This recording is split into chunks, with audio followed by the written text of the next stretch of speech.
You're listening to GotTechED the Podcast with your hosts, Eric Guise and Nick Johnson.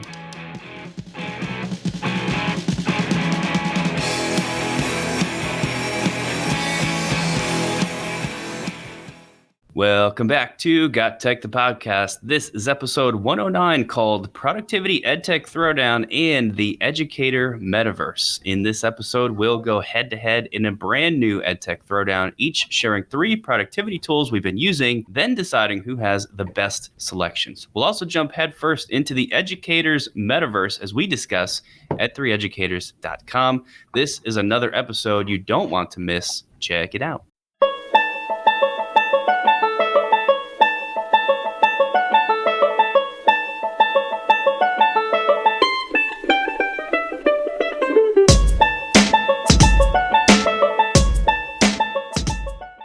Yeah, I'm really excited to be here for this episode. This is the first time I think that we've done our EdTech Throwdown, which we do oftentimes when we're in person in front of people at a conference or on a Zoom call. Sometimes we do them there, but this is the first time we're recording one for a podcast. So I will just throw this out before we get started that this episode will also be published on YouTube, just in case we don't mention it later, but it will be published there because we are going to share our screen a little bit today, but I think it will work just fine as a podcast as well, because normally we go over EdTech tools and we say a lot about it, and that's what we're going to do here today. But before we get started, Nick, how you feeling? I'm feeling all right. I need this year to be over. It's been quite a drag. We've been dealing with lots of big changes, tough getting back. And I know all educators are feeling that way. And today, especially, the weather is like about as gloomy as I've ever seen weather be. But this episode is kind of like a bright light in my day because we're talking about, I'm nervous to talk about it because it's so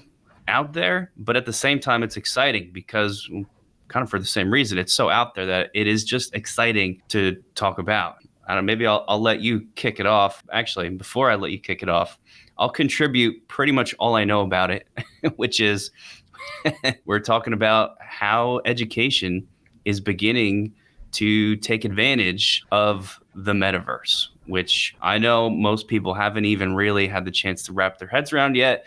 And you're probably saying, I can't handle that in my classroom yet, but just slow down. It's okay. We're going to explain it to you the best we can, knowing that we're all kind of still in this learning process. Yeah, it's really exciting. First off, I mean, I've been dabbing in NFTs and cryptos for a while now, but to say that I'm a pro, that would be highly miscommunication to everyone. I am not a pro. In fact, I'm hoping that we could get somebody on here that could maybe teach us a thing or two and teach our listeners a thing or two about the metaverse. But I'm going to try to explain it the best that I can in a very vague way. And then after that, we'll kind of move into our EdTech Throwdown. But I know a lot of people are nervous about the metaverse. When someone says the metaverse, it's like, oh, I can't do that. I can't adapt to that. I can't change to that. I don't want that to come in. We do this all the time when there's big change. But really, there hasn't been a significant change to education since the internet, really. I mean, that's the last huge one. You could say that one-to-one programs, like one-to-one Chromebooks, things like that, that was a big change too.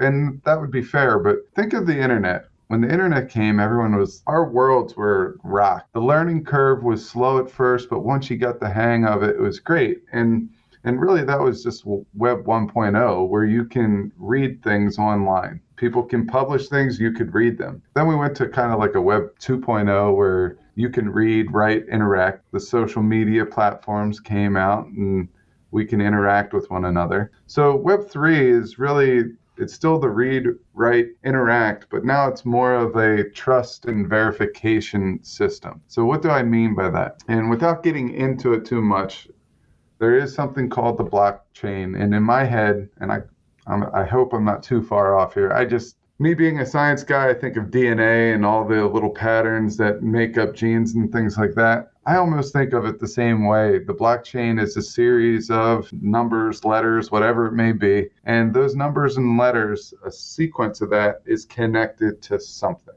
So really, you could put anything onto the blockchain and then a person owns that. All right, that is connected to them. That is theirs, and no one else can take that away from them. That's kind of how I see it. So if we wanted to eventually put some of our work onto the blockchain, well, there it is. It's going to reside in the blockchain, and it's ours, and you can profit from that. So basically, if you have a community of individuals, if you're connected within this space or this blockchain, you can add value to yourself. That piece, if it's used, there could be a monetary value to that. So that's just one way to use it. But I mean, what the whole Web3, you'll hear Web3, what that's trying to do is make a space for educators to solve some issues. We've just been through a pandemic. What were our issues? Sometimes it's distance.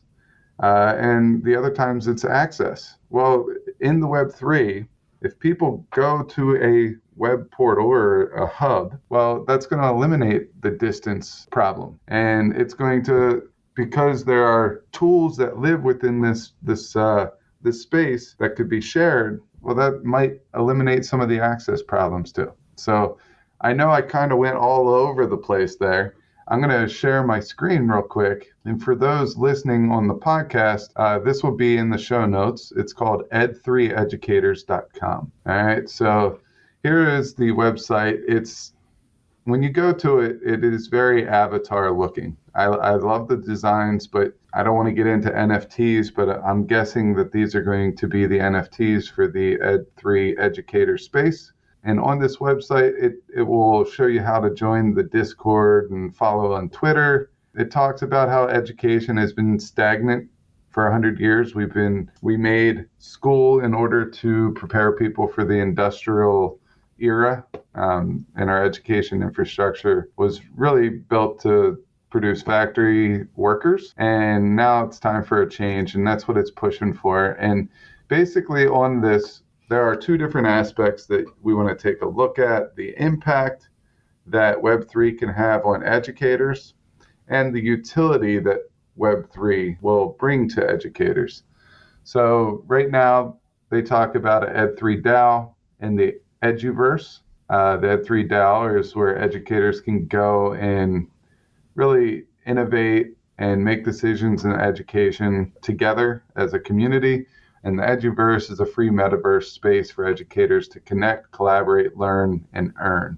So think of online conferencing or doing online events all in the same space. The second impact or second thing that we need to look at is utility. When we talk about NFTs, those are non-fungible tokens. When we talk about those, I typically think of a Pokemon card because to me, that's what they look like. And that Pokemon card has a value because it could be used in certain ways, and that's the utility of it. So if you would buy one of these NFTs, that would be your ticket to one of these ed conferences in the metaverse.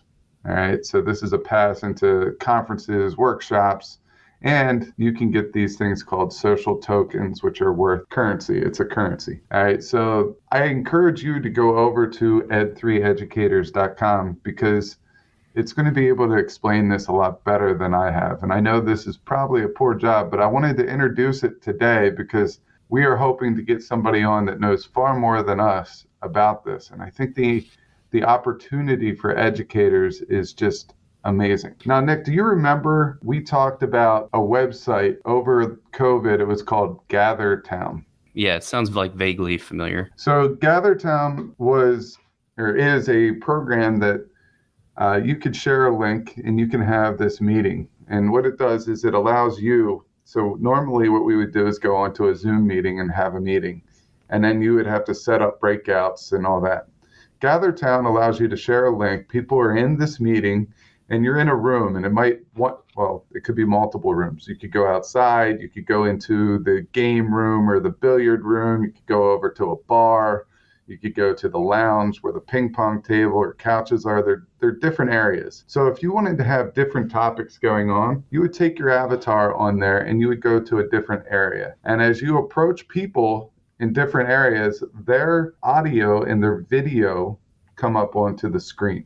Did that make sense? Yeah, I think, I mean, you're cutting yourself a little bit too short there. I think you're doing a great job of explaining this whole thing to people because it is such a new world, and I'm getting it from what you're saying. It's one of those things you really have to see it. So I would encourage everybody to, like, go to one of these websites, go to ed3educators.com, go to GatherTown, and just look at what's there, and you can get an image. I'll maybe add to it a little bit. I'm picturing like me sitting in front of my desk at school. I have two screens in front of me. One of those screens is, if you can picture, like when we were kids playing maybe Super Mario Brothers, right? And you have your little character who's running around a map or a room. And there's other little characters in there too, except now those other little characters are other people, other teachers, all attending this virtual conference. And like you just said, when you get near someone, your video feeds both pop up and now you can talk.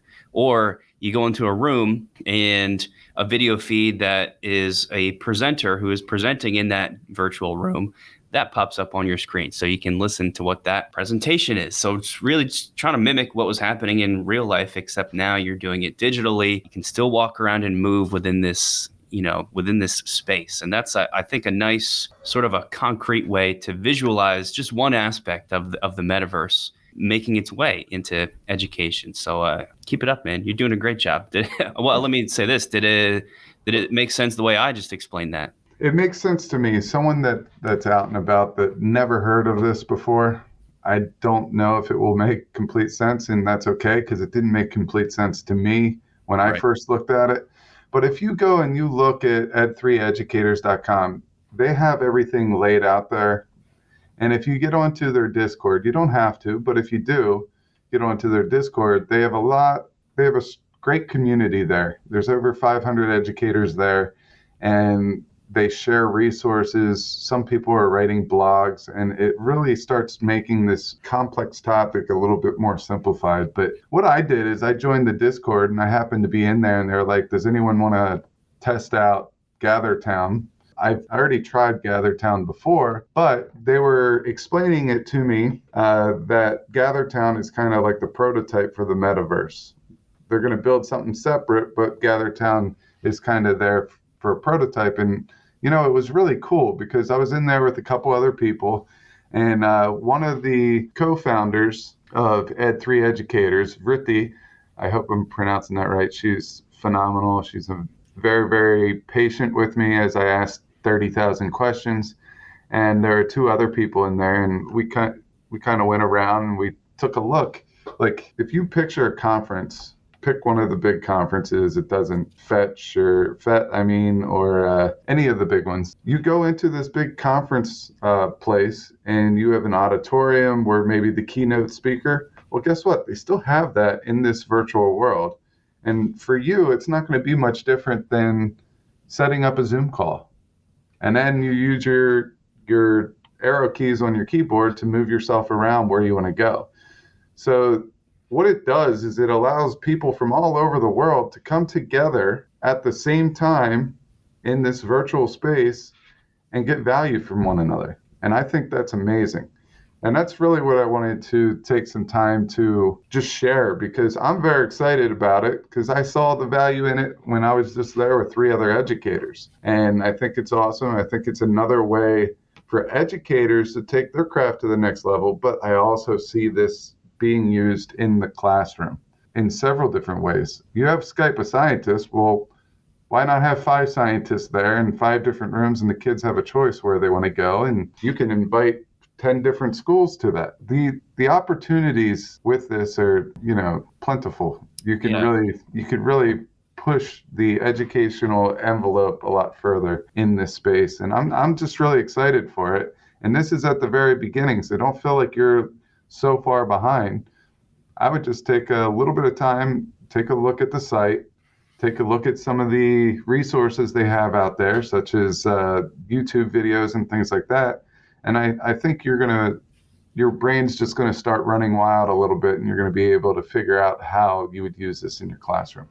Yeah, I would just, for me, the takeaway here is this is extremely, extremely new. We were still training, at least I was, another teacher in our building this week just on how to use their email properly, right? So there are still a lot of people living at that level of technology. This is like the complete other end of the spectrum. You should feel no pressure whatsoever. However, it's really cool. So I would encourage everyone to just kind of dip your toe in the water. Go to ed3educators.com, check it out, see what's there.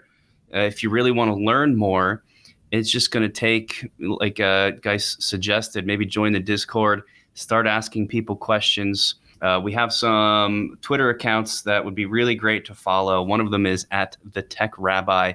Michael Cohen is deeply involved in this world. Ed3educators.com itself has an account you can follow there as well. It's at Ed3Educators, and just sort of beginning the process of learning what this is. Later down the road will come a lot of the more concrete application stuff, and you'll just be a little bit more ready for it when it happens, because I think it's coming eventually. So yeah, I mean, that's a great way of putting it, but I just want to also share this real quick. When we first brought in Chromebooks into the 1-1 program, we had teachers that struggled just throwing up a presentation into the classroom, right, in a more traditional style classroom. Well, when we brought in the 1-to-1 Chromebooks, the trainers didn't teach them everything, like everything that ran that classroom. They just taught them how to set up a very simple presentation, and we did baby steps. Well, with this is a very complex system, but you don't need to know everything in order to get it to work in your favor in the classroom. So I am just taking everything that I learned from Vritti in that 25 minutes that she spent with me and 2 other people, and my brain is just coming up with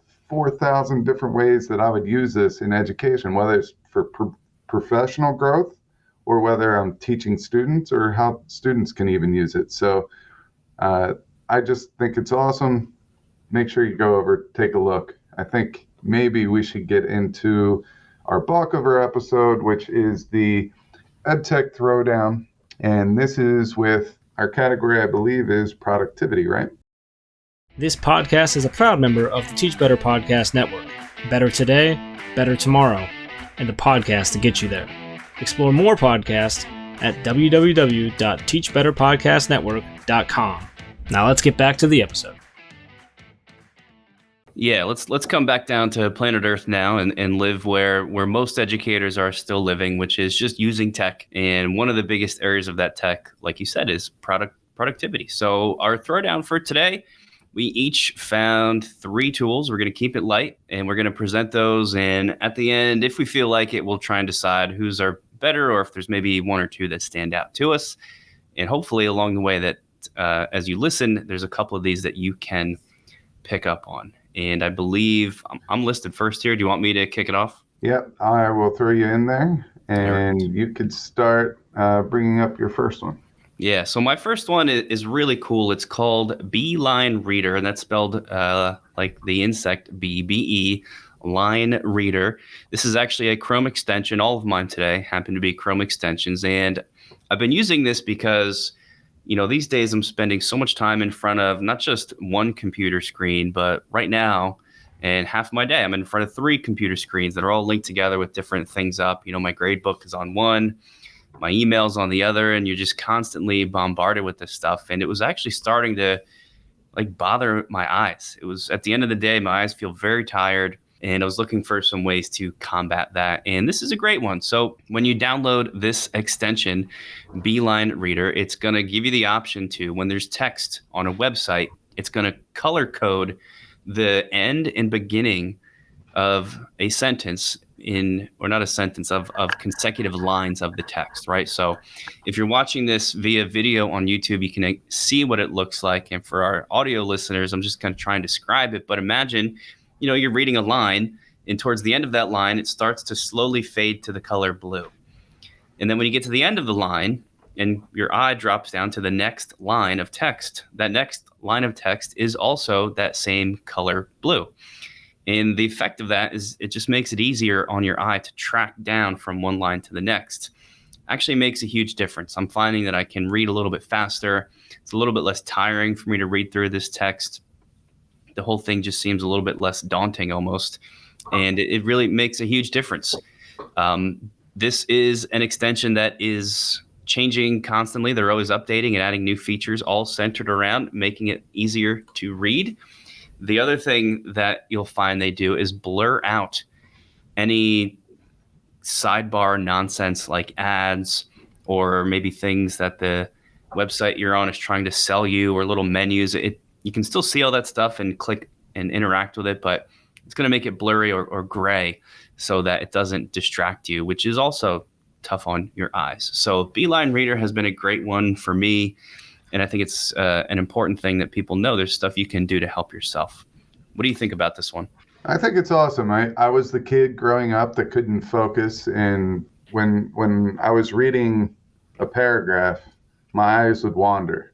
So the teacher always had me take my folder and just cover up the whole paragraph except for the line that I was reading. So I think this is a great way to basically help those kids that need that folder over the rest of the paragraph. I think this will fit, perfectly for that. So I'll give you a solid, A- on that one. A- is very fair for Beeline Reader, and I'll jump into my next one too. It is another Chrome extension called GoConquer, CONQR.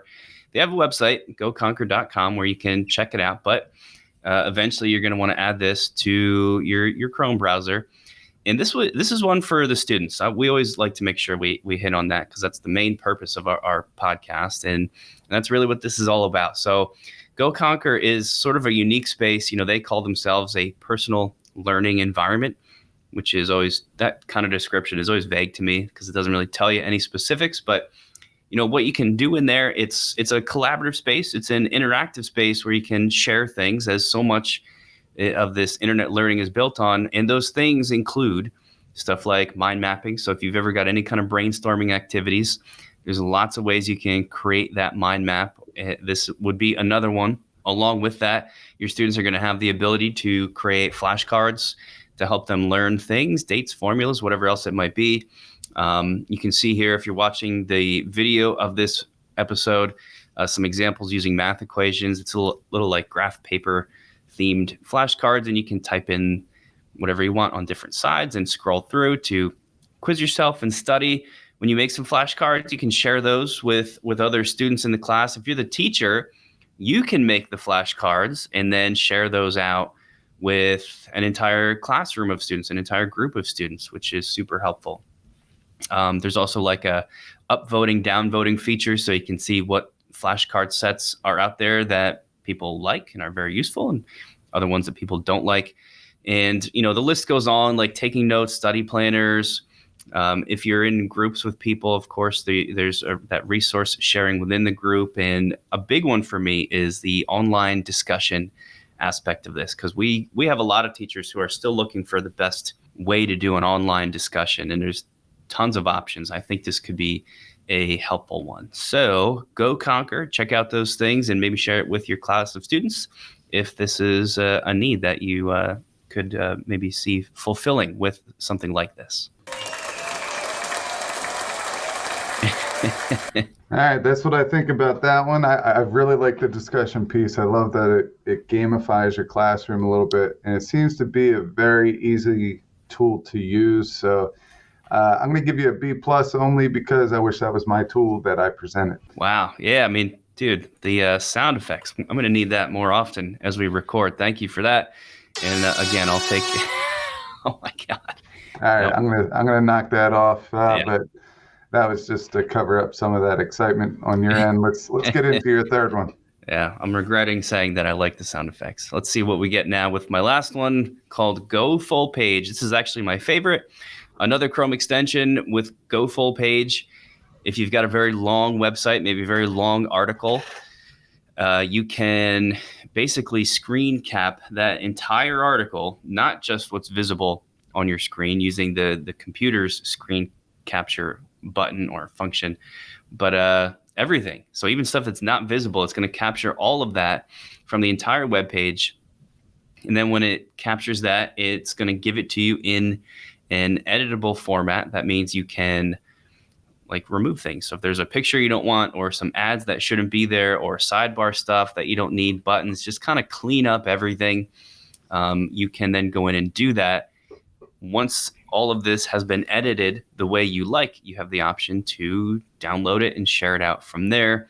My preferred way to do this is as a PDF, because then I can, post it for my students to work on and use in whatever learning management system we've got set up. So this is, to me, the most helpful because I'm doing this constantly. Just last week, I found a new lab that I wanted to try, but it was all typed out just like on this person's webpage, and I was trying to turn this or get this to my students in some form, but also change it so it fits my formatting and my, my routines and our specific lab setups. So this was perfect. I used Go Full Page. I captured it. I edited it, exported it to a PDF, and it's in my Google Drive, and I can push it out to my students. And it was just awesome. So this is a great one, and I think it's probably the most useful for teachers. So check it out. Yeah, this one's a tough one. This one's a tough one to beat for sure. I mean, you look at it, it has over 5 million users and 60,000 5-star ratings. Right. I mean, that's brilliant. It's an awesome tool. It's an easy tool to use, tool to learn, and it's a Google extension found in the Chrome Web Store. I think that is probably your best one in terms of just popularity on the Chrome Web Store, but it's just, I would use this every day. Yeah. Almost every single day. So nice job there. I'm going to go ahead and hide your screen real quick. Those were your 3. They were a great 3. I'm going to try to beat you. As I always do, I'm not 100% sure that you're going to be able to handle mine. I'm just not sure. However this ends up in the end as far as winners or non-winners, we would like all you guys who are listening to this to kind of weigh in. And, one of the things with our live version of this is that we actually ask the audience to vote in real time.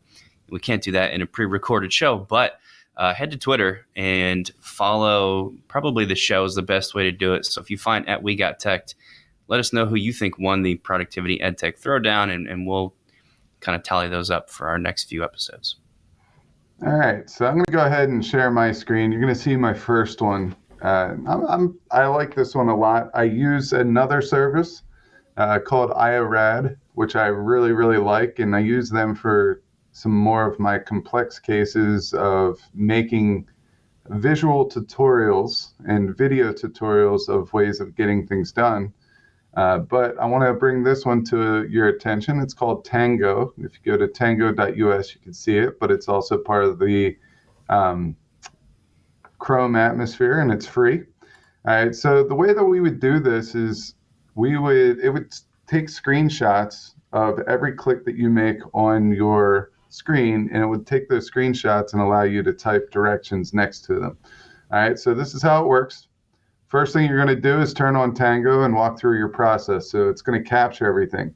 Every time you click something, it's going to take a picture and also basically describe what you have done. When you're done with that, you could go and edit anything that you want.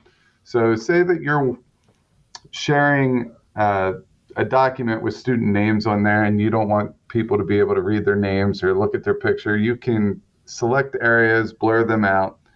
You can annotate with text and arrows and things like that, add text descriptions, and you could resize everything all in the editing phase, which is part 2. And then part 3 is you share it. All right, you could use a link, you could download, paste, or embed your whole workflow into your LMS. And that's pretty much it. It is very, very simple to use. It's for you. It's for your team. There's tons of use cases down there that you can check out, and it is free. So go check out tango.us. So Tango is awesome for a bunch of reasons. My favorite part about it is how these tutorials that you create are living documents. As technology changes over time, you can go back in and update them without having to the comparison would be a video that you record that shows students how to do something. That video is out of date the moment you create it. And if I'm creating something to show my students how to use Google Sheets to make a graph, Google Sheets updates a lot. And, a couple years down the road, I might have to re-record that entire video to account for those updates. But in Tango, if you are exclusively using that and you're going to commit to it for, an extended period of time, which would be pretty simple to do, you can just go back in and update the parts of the tutorial that have changed. And I think, this would be very worthwhile if anybody is looking for a switch, or maybe you've been creating tutorials for a while now and you're kind of getting sick of changing them and converting them to and updating them over time. This would be helpful for that purpose. Yeah, and I think that's the name of the game between Tango and even IRAD, which product I really like as well. I could use them interchangeably, but we like to present different options and different choices for everybody. All right, so let's go into my next one. All right, so what I did is I created a Google form. Think about how many times you make a Google form as an educator in your class, and you really wish that if someone answered a certain way, it would automatically notify you. Well, with this add-on, it's called Magic Cell Notifications, you can do just that. So we just got done with spring break, all right? And maybe as a teacher, I want to know how everyone's spring break was. A lot of times I'm excited when they're excited, but I also want to be able to maybe reach out to the people that didn't have a spring break. Something happened, something went on, because those are the kids that you really want to bring up and that you want to try to talk to and see if you can ease their pain in any way. So I just put, how was your weekend, or how was your spring break here? And then in this drop down, they can rate themselves. Epic, I rated a 10. I had a lot of fun. It was an 8. Status quo, I rated a 5. I had a below average weekend. I rated a 3. Worst weekend ever, rated it a 1. So maybe that worst weekend ever, I would like to make sure that I reach out to them privately or later on the side of the classroom or before they leave for the period, and just check on them a little bit. And I'm not good at coming back to Google Forms unless I have to grade something. But if I could get an email notification, I check my email pretty much every session of the day. So after students fill this out, the teacher can see the answers. So I just deleted any of the emails that I used. As you can see, 2 students said, one said epic and the other one said worst weekend ever. So this worst weekend ever, I want to get a notification. What you could do is you could go up to extensions and click add-ons, get add-ons, and look for Magic Cell notifications. Once you have it, you just come back to add-ons or extensions and go down to the bottom, and you launch Magic Cell notifications. What it's going to do is it's going to ask you to enter the column or row or range that you want to look for a response. All right, so what I did is I put in C here, and I clicked the column letter is equal to, and I put worst weekend ever in there. And then what you do is you run this report. And when you run this report, you'll get an email notification in your email box, whatever one that you signed up with this product. And it's really that simple. It's very easy. And I feel like this has a lot of different use cases. I could see me setting up some of my digital escape the rooms using this. If they type in a password and they get the right one, I know that they completed that escape the room or that puzzle or whatever it may be. There could be a lot of different use cases here. This may be my favorite tool of the day. I hate to give it to you, but man, this is just going to be such a game changer. For me, I could see using this as an exit ticket. So I just could continually use the same form, create it one time, set all of this up one time, and then just at the end of every class period, the students, before they leave, have to tell me or select from like a multiple choice question, how they feel.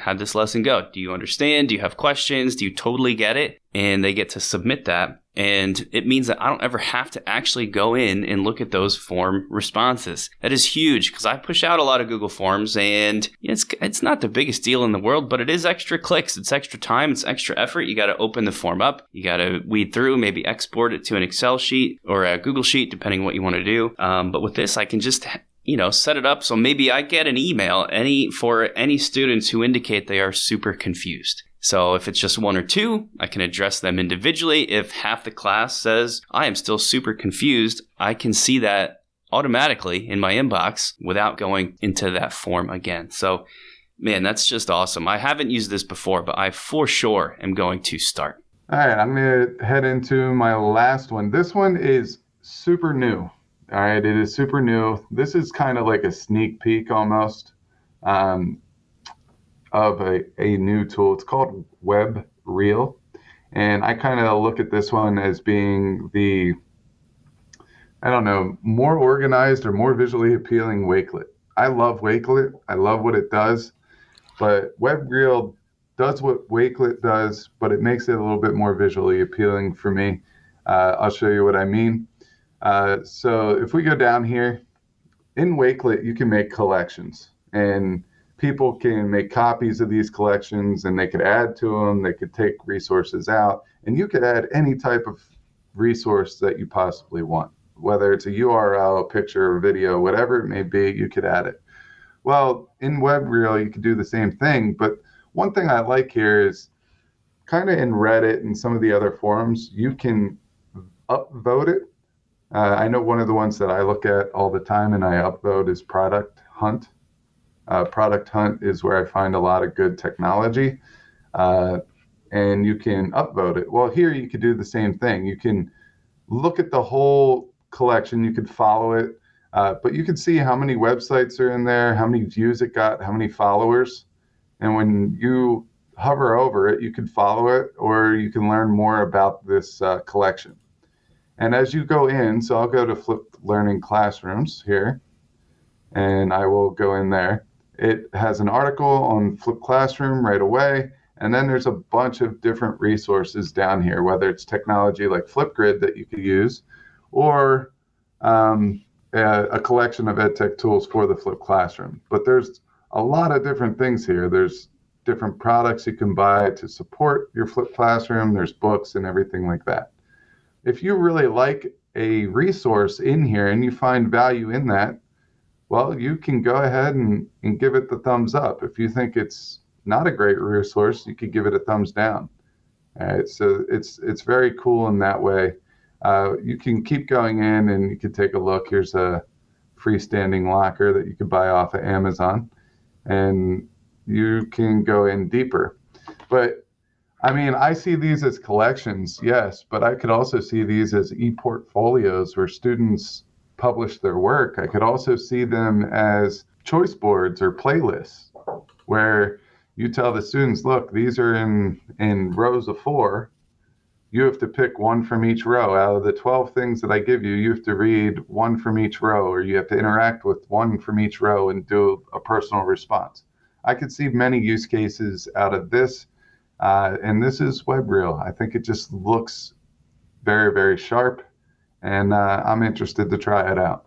Yeah, this looks really great. Web Reel is definitely going to be another place, along with maybe Wakelet and Pinterest, if you're into that, where you can go to view these curated collections. Just in the little time that we've spent combing through here, I can see tons of great resources that other teachers have put together in the PD realm, and I can tell that this is something that I would like to put together for my students, as well as maybe a spot to go for information. I like the look of it. If you go there to check it out, you'll see that all these collections, everything is put in these nice little circles. It kind of has a cool look to it. And like you indicated, I think over time, as this, as the more and more people add to this, I think this is going to be a very valuable tool. I also think that wraps it up for this throwdown. I'm not sure how you want to conclude this, but I definitely, maybe we can each pick like our favorites from the 2 lists. So I know for you, my favorite one is the emailing tool that's going to give me automatic emails in my inbox based on certain Google form results. That's going to be huge. And I hate to say it, but that may be the top one overall. So if that makes you the winner, great. I don't know if that's how we're doing it, but that's my favorite for sure.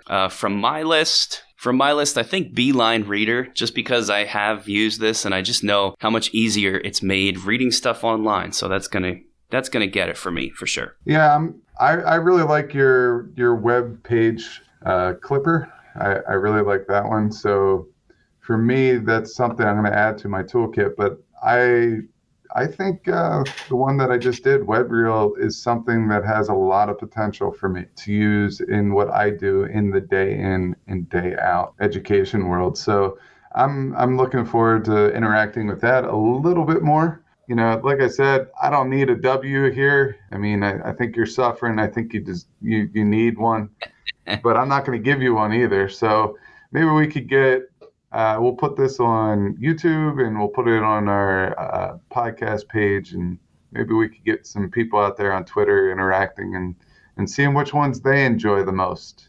And we could just determine a winner in that way. Let's give the W to the tools. So I'll give mine to Magic Cell Notifications. You give yours to WebReel. Maybe that makes you the winner officially. Maybe it doesn't. We'll let the listeners decide. But I think that wraps it up for this EdTech Throwdown and pretty much for this episode too. Do you want to bring us home here today?